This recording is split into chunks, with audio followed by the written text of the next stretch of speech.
Assalamualaikum warahmatullahi wabarakatuh. Topik kita yang seterusnya adalah heat pump dalam topik 4.2, iaitu heat pump. Okey, dalam heat pump ni, kegunaan heat pump ni adalah terbalik daripada refrigerator ataupun aircon system, di mana heat pump ni digunakan untuk kawasan yang musim sejuk, di mana luar bangunan kita iaitu sejuk, musim sejuk. Jadi di luar ni adalah kawasan luar. Ni luar, kawasan luar, suhunya contohnya 4 degree C. Dalam rumah ini kita nak suhu yang normal lebih kurang dalam 20 degree Celsius. So kita gunakan konsep heat pump, di mana heat pump ni dia terbalik daripada sistem penyejukan. Kalau sistem penyejukan, 4 komponen utama tadi ni, di mana kompresor, condenser, valve dan evaporator. Kalau aircon system kita guna evaporator ni, ni adalah aircon system. Kalau ataupun refrigerator. Kalau heat pump kita ambil condenser ni, heat daripada condenser ni masuk ke dalam rumah. Sebab apa? Luar kawasan rumah adalah sejuk berbanding dengan aircon. Luar kawasan rumah adalah panas. Dan kita nak suhu dalam rumah ni sejuk, itu untuk aircon system ataupun refrigerator. Kalau heat pump terbalik, heat pump di mana kawasan luar rumah adalah sejuk, di mana kita nak dalam rumah ni dalam suhu yang hangat.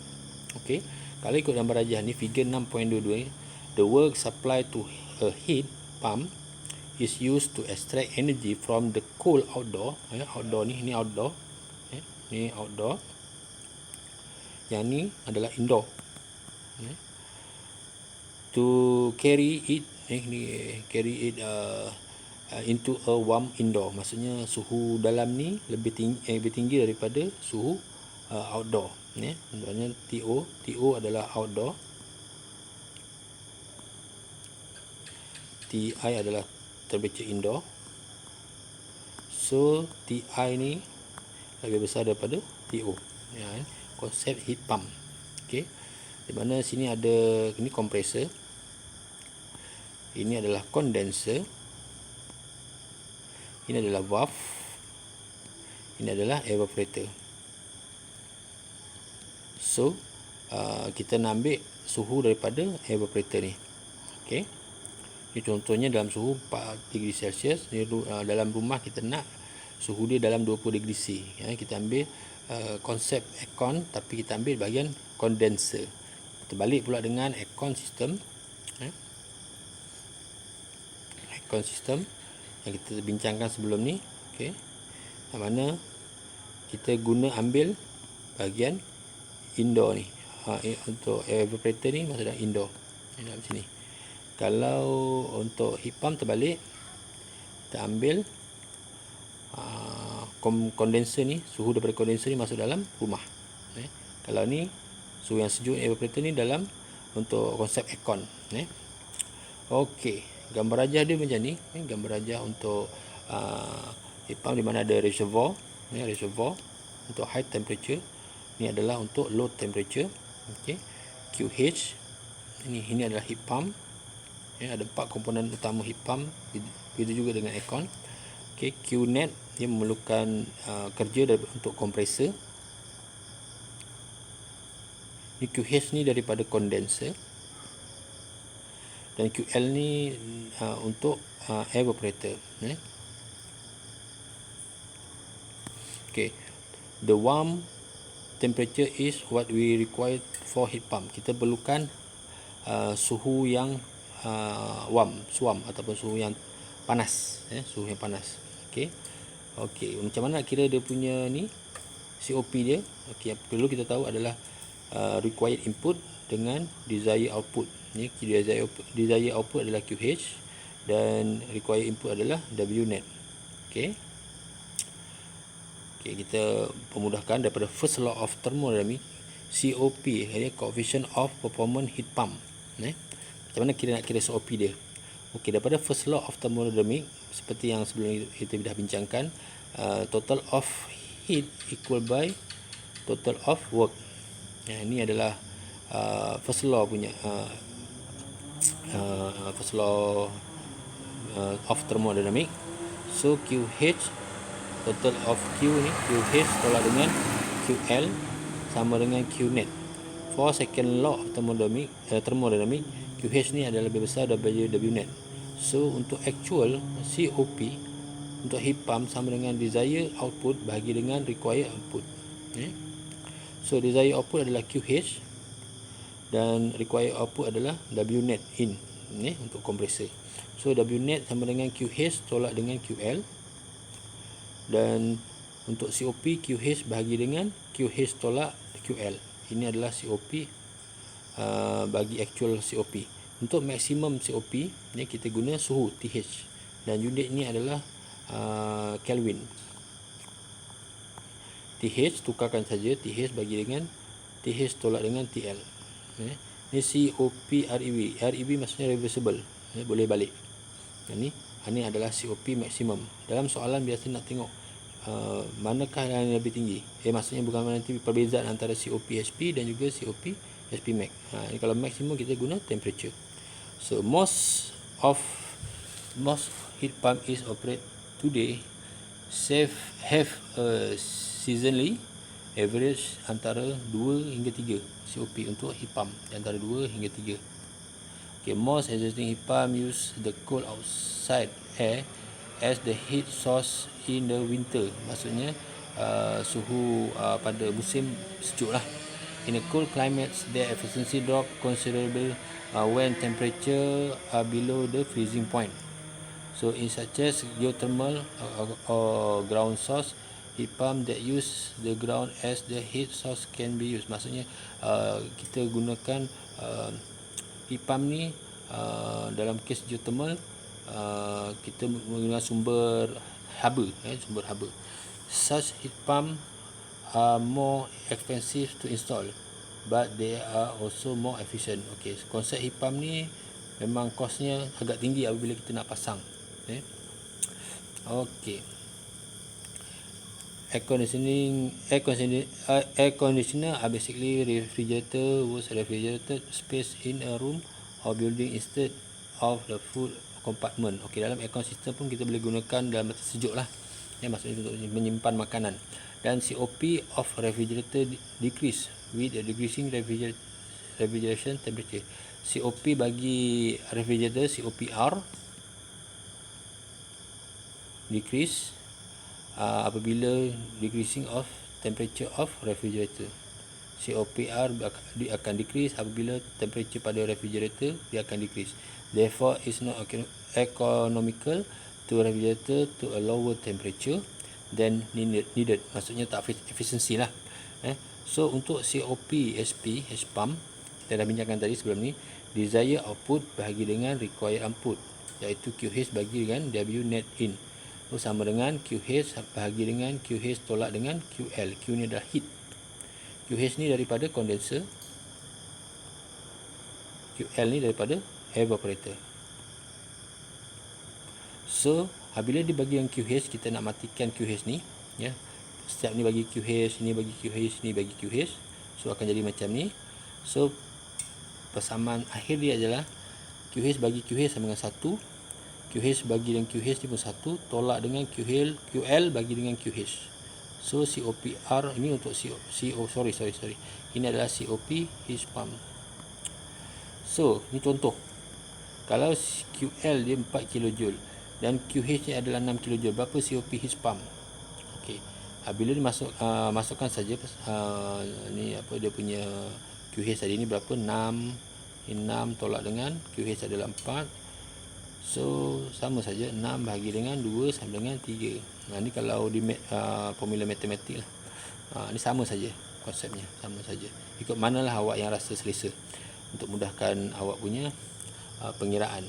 Tapi untuk COP heat pump untuk maksimum pula, dia bergantung pada temperature. Temperature, dan unit temperature ni adalah Kelvin. Kelvin. So ini adalah formula dia, COP heat pump maksimum ataupun COP heat pump reversible sama dengan TH bagian TH tolak TL. Kalau bagian TH, sini bagi TH, TH dan juga TH, persamanya sama juga dengan Q. Kalau ada heat tadi, ni temperature, so persamaan akhir dia adalah ni. Ni Ini contoh soalan. Kalau TL dia 5 degree Celsius dan TH ada 30 degree Celsius, berapa COP maksimum? So COP maksimum dia adalah KTH ni tukarkan kepada Kelvin lah. Jadi campur dengan 273 bahagi dengan ni 30 campur dengan 273 tolak dengan 5 campur 273. So jawapan akhir dia adalah ni. Dan harus diingat COP HP maksimum sama dengan COPR untuk refrigerator campur dengan 1. Okey, ini adalah formula-formula yang penting bagi untuk mengira COP untuk heat pump. Heat pump. Ini ada soalan, problem 6107. So the structure of house is such that its losses heat rate of 3300 kilojoule per hour per Kelvin, kilojoule per hour per Kelvin. So different between the indoor and outdoor. The heat pump that required a power input is 4 kilowatt is used to maintain this house at 24 degrees Celsius. Determine the lowest outdoor temperature for which the heat pump can meet the heating required of the house. Okey, untuk soalan yang ni pertama sekali kena buat gambar rajah ni supaya kita tak gambar silap. So untuk heat loss dalam sini adalah 3800 kilojoule per dot Kelvin. So suhu yang dalam rumah kita perlukan dalam 24 degree Celsius. Kerja heat pump adalah 4 kilowatt dan juga TL. Okey. Assumption the heat of operate steadily. Steady. Kita biasanya dalam mana-mana persamaan ataupun persoalan kita buat dalam konsep steady state untuk mudahkan kita buat pengiraan. So analysis, okey. Denoting the outdoor temperature by TL, the heating load of this house can be expressed as QH. Macam mana dapat persamaan ni? QH ini apa ni? Ini adalah 3800 kilojoule per hour. Ini kalau kilojoule per second, tukarkanlah convert kepada kilojoule per second. Ini dapat kilowatt. Okey, kemudian ini tukarkan dia jadi sebagai kilowatt. Tukarkan sajalah. Kilowatt, kilojoule per hour tukarkan kepada kilojoule per second. Kena buat macam mana? Kena bagi dengan hour ni, saya tukarkan lah jadi second. Jadi 1 jam bersamaan 60 minit bersamaan 3600 sun. So bagikanlah dengan 3600. Okey, bagikan dengan 3600, jawapan dia 1.056 kilowatt. Ini 297 daripada mana? Ni 24 campur dengan 273. Betul ke? Ya, betul. 79. Okey, tukarkan kepada Kelvin tolak dengan TL. Okey, dapat QH. Ini adalah Q dot H. Ini adalah Q dot L. Okey. So COP heat pump adalah ini guna konsep matematik lah. Okey. Ni kalau T dia guna konsep kita kanot. Kita belum belajar sebenarnya ni, tapi kita dah terlebih advance, tapi tak apa. Formula dia kita guna formula yang sebelum ni tadi. Ni, COP maksimum ni. Okey. Kemudian kita masukkan, tukarkan sajalah. So dapat COP dia QH dia dan bagi dengan W net. So dapatlah dia punya suhu TL. TL. Okey. TL bersamaan dengan 263 Kelvin ataupun sama negatif 95 degree Celsius. Ni. Dan negatif 95 degree Celsius. Okey.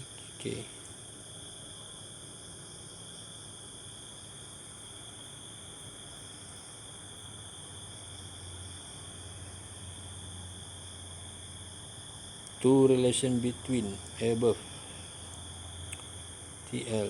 Okey, daripada persamaan ni dengan ni. Okey, persamaan 1 dengan persamaan 2. Cuba selesaikan macam mana dia boleh dapat 263.5. Okey, ni sebagai awak punya kerja rumah. Daripada persamaan 1 dan juga persamaan 2 ni dapatkan TL. Ni ada dua rumus lah. Yang ni dia guna, ini adalah COP maksimum. Ini adalah COP actual. So daripada persamaan ni awak kena dapatkan TL lah. Kita dapat TL. Okey, sebagai tugasan awak, tugasan untuk ni, cuba tunjukkan pembuktian dari segi calculation bab TL ni sama dengan 263 Kelvin. Ni daripada persamaan ni. Okey, ini COP maksimum ni. Ini bermakna ada dua persamaan. Pada persamaan 1 dan juga persamaan 2 from equation number 1 and equation number 2, determine the value of TL.